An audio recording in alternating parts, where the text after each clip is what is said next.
दोस्तों नमस्कार। मोदी ब्रांड कमजोर हो चला है और कमजोर होने का मतलब है 2024 नामुमकिन हो जाना और मोदी ब्रांड को नए सिरे से मथने की जरूरत है। इस बात का जिक्र अलग अलग माध्यमों से हो रहा है और पहली बार इस देश के भीतर 2024 को लेकर अटकलें लगने लगी हैं। क्या वाकई प्रधानमंत्री मोदी के ब्रांड को लेकर बीजेपी चुनाव जीत जाएगी? आरएसएस का कैडर पीछे भी क्यों ना खड़ा हो जाए, क्या वाकई वो जीत जाएगी? और शायद इसीलिए टाइम्स ऑफ इंडिया ग्रुप भी अपने तौर पर जब सर्वे करके ये कहता है कि मोदी ब्रांड को नए सिरे से मथने की जरूरत है।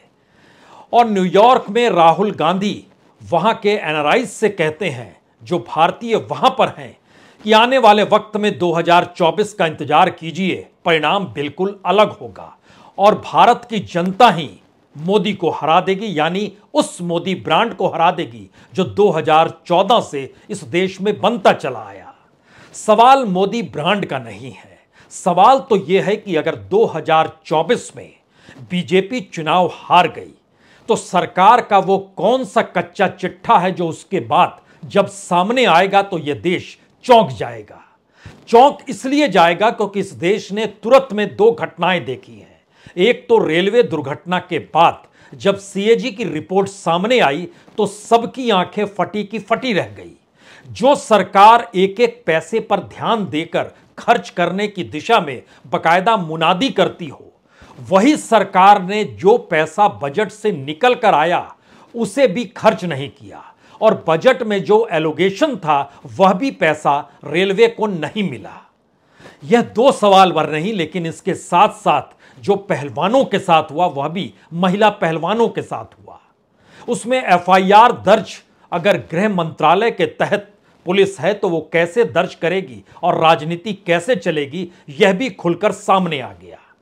और अगर सांसद बीजेपी का है तो उसको बचाने के लिए क्या कुछ हो सकता है, सत्ता कैसे चुप हो सकती है, प्रधानमंत्री कैसे खामोश रह सकते हैं। और उसके बाद एक मुलाकात इस देश के गृह मंत्री के साथ जब महिला पहलवानों की होती है तो उसके भीतर से इस बात का अंदेशा निकलता है कि आप जिस नौकरी को कर रहे हैं उस नौकरी को करते हुए आप आंदोलन नहीं कर सकते हैं और उनके घरों तक नोटिस भी पहुंचता है। कैसे कैसे कौन कौन सा कामकाज किस तरीके से हो रहा है 2014 के बाद से इस देश में, इसलिए कोई नहीं जानता है क्योंकि बीते 2 बरस का बजट भी देख लीजिए तो ध्यान दीजिएगा, इस बजट को लेकर 2047 तक इस देश को विकसित बनाने का विजन है, लेकिन उसके भीतर के आंकड़ों का सच आपके सामने नहीं आ पाएगा। और आंकड़ों का सच क्या वाकई 2024 में सत्ता जाने के बाद अगर अलग अलग मंत्रालयों का खुल गया और अगर वो देश के सामने आने लगा, या फिर जो भी निर्णय इस दौर में लिए गए हैं वह निर्णय अलग अलग मिनिस्ट्री से, अलग अलग डिपार्टमेंट से, अलग अलग क्षेत्रों को लेकर है, सब कुछ अगर सामने आने लगेगा तो कौन सी परिस्थिति होगी, कैसी परिस्थिति होगी। एक क्षण के लिए यह जानिए कि 2019 से 2022 तक के बीच में भारत का जो ग्रोथ रेट था वो 3.2% था, लेकिन बड़ी बात यह है कि भारत के इस ग्रोथ रेट के समानांतर जो लॉस था, आउटपुट लॉस था, वो दुनिया में टॉप पर था, -18.2%। कल्पना के परे है। भारत के नीचे थाईलैंड और मलेशिया को आप रख सकते हैं जिनका आउटपुट लॉस जो था वह तकरीबन 13% था, -13%। दुनिया के किसी भी देश में डबल डिजिट, वह भी -18.2% वाला नहीं होगा। तो क्या इकोनॉमी का कच्चा चिट्ठा 2024 के बाद अगर सरकार चुनाव हारती है तो उसके बाद जब निकलेगा तो जो रेलवे की परिस्थिति है उससे हटकर वाकई सबकी आंखें चुंधिया जाएंगी? ये सवाल इसलिए है क्योंकि इस दौर में इस देश ने देखा है जो अपॉइंटमेंट्स हुए हैं आईएएस के ठीक समानांतर, चाहे डायरेक्टर लेवल पे या ज्वाइंट सेक्रेटरी लेवल पे, और 1-2 अपॉइंटमेंट नहीं हुए हैं, सैकड़ों अपॉइंटमेंट्स हुए हैं जो कि सामान्य तौर पर यूपीएससी की परीक्षा के बाद होते थे, लेकिन सरकार ने कहा हम प्रोफेशनल्स को ले रहे हैं। अब उन प्रोफेशनल्स की अगर फाइल खुल जाए और उनके रिश्ते सरकार के साथ कैसे हैं, आरएसएस के साथ कैसे हैं, उनकी विचारधारा सत्ता के अनुकूल क्यों है, अगर वो पूरा कच्चा चिट्ठा आ जाए तो क्या अपॉइंटमेंट को लेकर सवाल खड़े हो जाएंगे।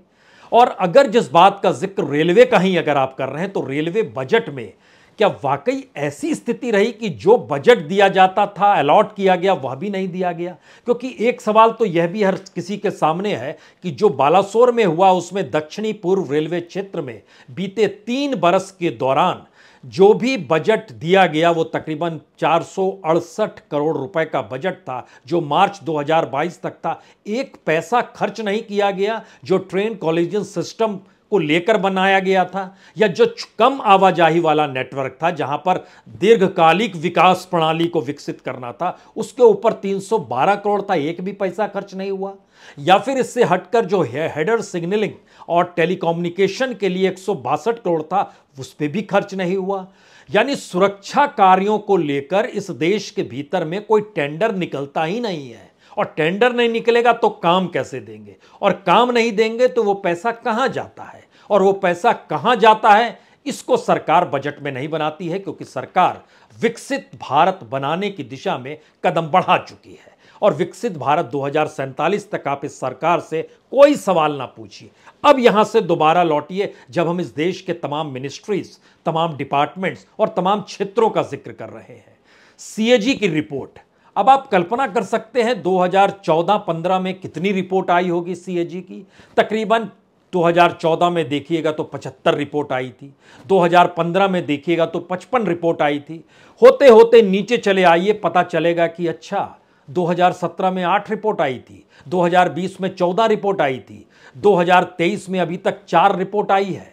यह परिस्थिति बतलाती है कि सरकार के पैसों को लेकर जो सीएजी का काम है, जो ऑडिट करती है, उसने भी आंखें मूंद ली। लेकिन बावजूद इसके जो भी छिटपुट रिपोर्ट निकल कर आती है वह कहती क्या है, इसे भी आपको जानने की जरूरत है। और अगर सरकार चली गई और उसके बाद जब सीएजी का पूरा कामकाज निकाला जाएगा तो सब कोई हैरत में आ जाएंगे, ऐसे सीएजी काम कर रही थी कि सरकार के अनुकूल आंकड़े को देना है। या फिर इसके आगे देखिए, सीएजी रिपोर्ट के तुरंत बाद आप आइए, जो भी ईडी या सीबीआई की पूरी वर्किंग थी, मनी लॉन्ड्रिंग इस देश के भीतर में कितनी बढ़ गई, और वह रिपोर्ट अपनी ईडी की क्या कहती है। और ईडी ने जितनी बड़ी तादाद में छापे मारे तो उसके समानांतर क्या वाकई 3 गुने छापे और मारने की जरूरत थी। जो शेल कंपनियां काम कर रही हैं, हालांकि बड़ी तादाद में शेल कंपनियों को बंद किया गया, लाखों की संख्या खुद प्रधानमंत्री ने कही, लेकिन बावजूद इसके कितनी शेल कंपनियां और हैं। और जब शेल कंपनियों का पता चलता है तो सरकार जानकारी देती है, आरटीआई के जरिए जानकारी मानिए, कहती है नहीं नहीं हमें कोई जानकारी नहीं है शेल कंपनियों की। जैसी जानकारी पार्लियामेंट के भीतर भी अडानी कांड के बाद दी गई, हमें कोई जानकारी नहीं है शेल कंपनी की, और रिपोर्ट्स में शेल कंपनियों का जिक्र हो रहा है। सेबी इसको जांच परख रहा है, विशेषज्ञों की कमेटी ने भी उंगली उठा दी है, लेकिन सरकार खामोशी बरत रही है। तो क्या 2024 के बाद कोई फाइल खुलेगी? इतना ही नहीं, इन सब से हटकर यह भी सोचिए कि जो इस देश के भीतर में जो बैंकों के जरिए काम हो रहा है, और बैंकों के ऊपर जो डिविडेंड सरकार ने लेना शुरू किया, और बैंक और रिजर्व बैंक की हालत किस रूप में खस्ता हो गई, जो बैंकों की पूरी मर्जर प्रणाली थी, उसके पीछे कौन सी सोच थी? क्या वो डॉक्यूमेंट्स सामने आएंगे 2024 के बाद? एमएसएमई को लेकर जो सोच इस दौर में रही, जीएसटी के दायरे में कैसे लाया जाए, कितनी रियायत दी जाए, या फिर इस देश के भीतर में जो मोनेटाइजेशन और प्राइवेटाइजेशन की सोच पनपी, उसके जरिए सरकार क्या कर रही थी, किन कॉरपोरेट को, किन बिजनेसमैन को कितना पैसा दे रही थी, क्या ये कच्चा चिट्ठा सामने आएगा? हर नीति को लेकर, वो नीति मणिपुर की भी हो सकती है कि मणिपुर में एक झटके में जो वायलेंस हुआ और उसके बाद गृह मंत्री को वहां जाना पड़ा और खुद उन्हें कहना पड़ा कि जो अदालत का फैसला है उसको लेकर कहीं आदिवासियों में वहां पर आक्रोश है।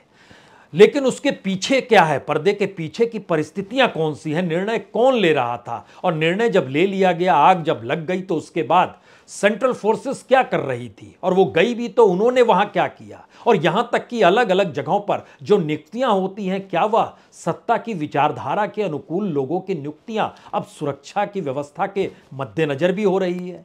क्या ये कच्चा चिट्ठा सामने आएगा? क्योंकि एक लंबी प्रक्रिया है, वो चाहे माइनिंग फील्ड हो, चाहे कोल का फील्ड हो, चाहे वह अपने तौर पर इस देश के टॉप मोस्ट जो कोर सेक्टर है उनका ही फील्ड क्यों ना हो, क्या यह कच्चा चिट्ठा सामने आएगा?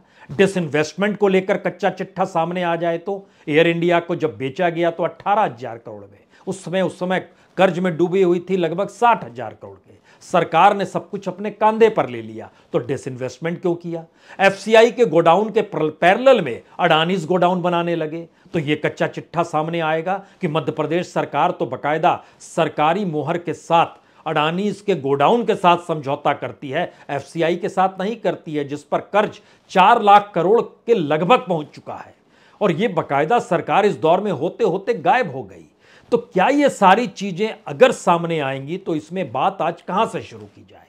और अगर इतनी रिपोर्टों का जिक्र हो रहा है तो क्या इन रिपोर्टों को परखा जाए? क्योंकि हमें लगता है शुरुआत तो इस बात से करनी चाहिए कि जिस सरकार के पास पैसा नहीं है, जिसका जिक्र वो बार बार करती है कि कैसे वहां पर इतना पैसा दे दें, किस रूप में दे दें, तो हमें लगता है जो रिपोर्ट इस साल, जो 3 रिपोर्ट पार्लियामेंट में रखी गई या 2 रिपोर्ट रखी गई है, 3 रिपोर्ट तैयार कर ली गई है, वह भी 2023 में, जो कि 2021 के मार्च तक की रिपोर्ट बतलाती है, तो सीएजी लेट लतीफी के साथ चल रही है। बावजूद इसके जो उसकी एक रिपोर्ट आई 6 मंत्रालयों को लेकर, coal, finance, housing and urban affairs, MSME, mines and ports, इसको लेकर जो एक रिपोर्ट निकल कर आई, हमें लगा कि देखा जाए कि दरअसल खर्च क्या होता है, बजट जो दिया जाता है और जो एक्सपेंडिचर है उसमें क्या वाकई कम होता है, ज्यादा होता है, किस? सीएजी ने इस लाइन को पकड़ा और बताया ये बात की चर्चा पार्लियामेंट में नहीं होगी, न्यूज चैनलों में यकीनी तौर पर नहीं होगी, लेकिन जरा सोचिए, जिस कोल के भीतर विभाग में 3% की भागीदारी सरकार बेचने को तैयार हो गई है, उसके भीतर का सच क्या है? जो बजट एलोकेशन था 2019-20 का, वो 1,159 करोड़ था और खर्च कर पाए सिर्फ 823 करोड़, यानी 336 करोड़ वहां भी बच गए। उसके अगले बरस 21-22 में आते हैं तो 882 करोड़ रुपए दिए जाते हैं कोल मिनिस्ट्री को, खर्च होता है 571 करोड़ रुपए, 310 करोड़ यहां भी बच गए। और उस मिनिस्ट्री के भीतर काम इसलिए नहीं हो पा रहा है, या मुश्किल उसके सामने यह है कि उसके पास पैसा नहीं है। बजट का पैसा दिया गया, एक्चुअल एक्सपेंडिचर नहीं हुआ, और जो अनस्पेंट मनी थी वह करोड़ों में बची रह गई। और यह सिर्फ कोल मिनिस्ट्री की नहीं है, सीएजी की रिपोर्ट ही कहती है कि अगर आप कॉमर्स डिपार्टमेंट को देखें तो उसको हमने 2021 में 6,219 करोड़ रुपए दिए, लेकिन उसने खर्च किया 4,582 करोड़, यानी 1,636 करोड़ फिर बच गए। फाइनेंशियल सर्विस डिपार्टमेंट जो है उसको 2021 में कितना गया? फाइनेंशियल ईयर में 60,780 करोड़ रुपए दिए गए, खर्च कितना हुआ? 48,939 करोड़, बचा कितना? 11,841 करोड़ रुपए। हर बरस का ये पूरा किच्चा चिट्टा हैवी इंडस्ट्रीज जो इस दौर में एक लिहाज से लॉस में है, मैन्युफैक्चरिंग सेक्टर हमारा बैठा हुआ है, उसको लेकर कहा जाता है पैसा नहीं है। बजट एलोकेशन था 1,532 करोड़, खर्च जो हुए वो 896 करोड़, जो बचे 635 करोड़। क्या मुश्किल आ रही है? तो क्या गवर्नेंस के तौर तरीके इस दौर में छुपा लिए गए? आंकड़ों के जरिए सच बताया नहीं गया? बजट में विकसित भारत दिखा दिया गया? डिपार्टमेंट वाइज देखिए तो हाउसिंग एंड अर्बन अफेयर लगभग 67,000 करोड़ रुपया उनको दिया गया, खर्चा कितना किया? 53,000 करोड़ रुपया, बचा कितना? लगभग 14,500 करोड़ रुपए वहां भी बच गए। और जो पावर सेक्टर है उसमें भी लगभग 22,000 करोड़ रुपए दिए गए, खर्चे 14,000 करोड़, बचे लगभग 7,500 करोड़ रुपए, यह भी बच गए। और सबसे बुरा हाल तो इस देश में किसका हो सकता है? सोचिए, टूरिज्म का। टूरिज्म के लिए पैसा निकाला गया 2,506 करोड़ रुपया एलोकेट, लेकिन स्पेंड कितना हुआ? 1,138 करोड़ रुपए, बचा कितना? 1,367 करोड़ रुपए। आप किस फील्ड में कैसे काम करेंगे? जो बजट है उसको भी नहीं तो, लेकिन बजट का पैसा तो खर्च हो जाता है, क्योंकि 2021 के बजट का पूरा हिस्सा जब हम पढ़ रहे हैं, जो एक लिहाज से लगभग 4,35,000 करोड़ रुपए एलोकेट किया गया, उसमें से लगभग 53-54,000 करोड़ रुपए खर्च ही नहीं हुए। लेकिन जब अगले बरस का बजट आता है तो ऐसा नहीं है कि वो बजट घाटे का नहीं है या मुनाफे का बजट है, वो तो और ज्यादा पैसे की मांग करता है। और इस स्थिति में क्या ये पूरा कच्चा चिट्ठा जब डिपार्टमेंट वाइज 2024 के बाद, अगर चुनावी हार के बाद निकलता है, तो क्या इस देश की आंखें खोलने वाला होगा? क्योंकि महज एक रेल मंत्रालय में सेफ्टी वाली परिस्थिति, पहलवानों को लेकर एक एफआईआर की परिस्थिति, इसी ने सारे के सारे पेंच उभार दिए राजनीतिक तौर पर। तो हमें लगता है कुछ और परिस्थिति में जाइए कि इस देश के भीतर में जो फूड कॉरपोरेशन है उसका घाटा रोकने का जिक्र हो रहा था 2021 में 3,39,000 करोड़ के घाटे में था। रोकने का जिक्र हुआ बजट में कैसे कम किया जाएगा, और 2023 आते आते जानकारी दी गई कि दरअसल यह 3,74,000 करोड़ हो गया, जो आज की तारीख में लगभग 4 लाख करोड़ छूने को आ गया है। अब यहां पर यह स्थिति है कि जो नियुक्तियां भी हुई हैं, यानी जो प्रोफेशनल्स के नाम पर नियुक्ति होती है, उसमें किन की नियुक्ति हुई है, कौन लोग हैं, ये किस डिपार्टमेंट में काम करते थे, मैच करा दिया जाता है कि यहां मैच कर गया। यूपीएससी में दरअसल एससी, एसटी, ओबीसी और जनरल सभी कैटेगरी को लेके आते हैं, लेकिन यहां पर सरकार के अनुकूल सोच क्या हो, और उसकी भी जानकारी जब पता की गई हमारी टीम के जरिए तो पता चला उसमें कोई ऐसा प्रोफेशनल नहीं भर्ती किया गया है जो एससी, एसटी या ओबीसी का हो। वह जनरल कैटेगरी में भर्ती किया गया और उसकी विचारधारा सरकार के अनुकूल होनी चाहिए। 2018 में 40 ऐसे डायरेक्टर थे, 2019 में 9 ऐसे डायरेक्टर थे, 2021 में 19 डायरेक्टर थे, उसके अलावा डिप्टी सेक्रेटरी के तौर पर, ज्वाइंट सेक्रेटरी के लेवल पे इन सभी की भर्ती हुई है। और बड़ी बात तो यह है कि इस दौर में जब सब कुछ छुपाया जा रहा है तो हर स्कैम भी छुप रहा होगा। मसलन आपके जहन में आना चाहिए एबीजी शिपयार्ड का। ये 2012 से इसने बैंकों से लोन लेना शुरू किया। सरकार बदल गई, मोदी सरकार आ गई, बैंकों से लोन लेना छोड़ा नहीं। मनमोहन सिंह के काल तक 4 बैंकों से लोन लिया था, उसके बाद इसने 2017 तक 28 बैंकों से लोन लिया और चूना कितना का लगाया, 22,848 करोड़ का चूना लगा दिया। नीरव मोदी का पीएनबी का किस्सा तो कोई बहुत पुराना है नहीं, हर की जुबान पर होगा, लेकिन सोचिए कार्वी स्टॉक बैंकिंग लिमिटेड 2016 से 2019 के बीच में लगभग इसने भी 2,800 करोड़ का चूना बैंकों को लगा दिया। नैनो प्लांट देखिएगा, अगर कच्चा चिट्ठा खुलना शुरू होगा तो गुजरात में लगा था नैनो प्लांट, इसमें लगभग 33,000 करोड़ का स्कैम बताया जाता है। जो मेट्रो रेल सर्विस थी वहां पर उसमें लगभग 100 करोड़ का गड़बड़ी बताई गई। जो जीएसपीसी थी उस पर लगभग जो बताया गया वो लगभग 20,000 करोड़ का है। ये सारे कच्चे चिट्ठे खुलेंगे ना, लेकिन इसके ठीक समानांतर देखिए जो प्राइवेटाइजेशन और मोनेटाइजेशन के दायरे में है, ये भी कल्पना के परे है कि एक तरफ बजट का पैसा दिए और नहीं दिए, खर्च नहीं हुआ या उसको किसी दूसरे मद में खर्च कर दिया गया। लेकिन जो निजीकरण और मोनेटाइजेशन का दायरा था उसमें इस देश के भीतर में कितनी 16 मिनिस्ट्रीज आ जाती है, और उस मिनिस्ट्री के भीतर से जो प्राइवेट सेक्टर के हाथ में चीजें दी गई उसमें सबसे ज्यादा तो सड़क, हाईवे ट्रांसपोर्ट है, फिर उसके बाद रेलवे है, जिस रेलवे को लाइफलाइन और सरकार के तौर पर माना गया। और प्रधानमंत्री मोदी ये कहने से नहीं घबराए कि दरअसल हम निजीकरण नहीं करेंगे रेलवे का। इस दौर में निजीकरण क्या, उससे भी आगे मुनाफा कमाने के लिए रेलवे को डेवलप जरूर किया गया, लेकिन तकरीबन 1,52,000 करोड़ रुपए 2025 तक कमा लेने। अब सोचिए, हम एक आंकड़ा आपको बताते हैं कि 2025 तक के ये टारगेट है, लेकिन 2024 के बाद अगर ये सारी फाइल खुल जाती है, जो रोड है, ट्रांसपोर्ट है, हाईवे है 1,60,000 करोड़ रुपए, रेलवे 1,52,000 करोड़ रुपए, पावर सेक्टर 45,200 करोड़ रुपए, कोल और माइनिंग से जुड़ा हुआ 28,747 करोड़ रुपए,